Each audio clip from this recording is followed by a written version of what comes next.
నమస్కారం. మన న్యూస్ ఛానల్కి స్వాగతం. మలేరియా గురించి ఈ వీడియోలో తెలుసుకుందాం. మలేరియా అనేది ప్లాస్మోడియం అనే పరాన్నజీవి వల్ల వచ్చే ప్రాణాంతక వ్యాధి. ఇది సోకిన ఆడ అనాఫిలిస్ దోమ కాటు ద్వారా మానవులకు వ్యాపిస్తుంది. ప్లాస్మోడియం పరాన్నజీవులు.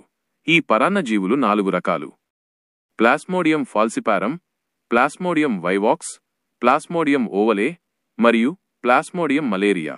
వీటిలో ప్లాస్మోడియం ఫాల్సిపారం అత్యంత ప్రమాదకరమైనది.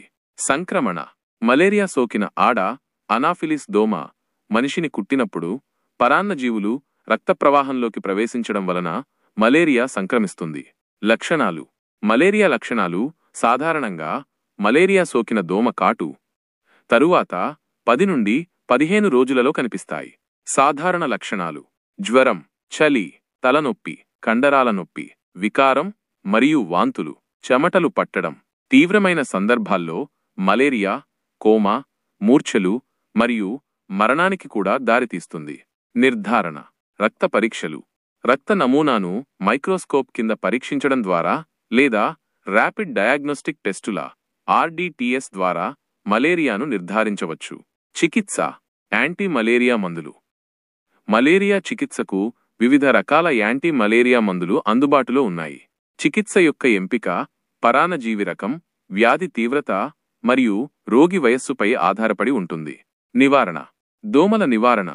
దోమ కాటు నుండి రక్షించుకోవడం మలేరియా నివారణకు కీలకం. దోమతెరలు వాడటం, దోమల వికర్షకాలను ఉపయోగించడం, ఇంటి చుట్టూ నీరు నిల్వ ఉండకుండా చూసుకోవడం. ప్రోఫిలాక్సిస్: మలేరియా ప్రమాదం ఉన్న ప్రాంతాలకు ప్రయాణించే వ్యక్తులు నివారణ మందులు తీసుకోవచ్చు. పరిసరాల పరిశుభ్రత. దోమలు వృద్ధి చెందకుండా పరిసరాలను పరిశుభ్రంగా ఉంచాలి. ప్రపంచవ్యాప్త ప్రభావం. మలేరియా ప్రపంచవ్యాప్తంగా, ముఖ్యంగా ఆఫ్రికా, ఆసియా మరియు లాటిన్ అమెరికాలోని ఉష్ణమండల మరియు ఉప ఉష్ణమండల ప్రాంతాలలో ఒక ప్రధాన ఆరోగ్య సమస్య.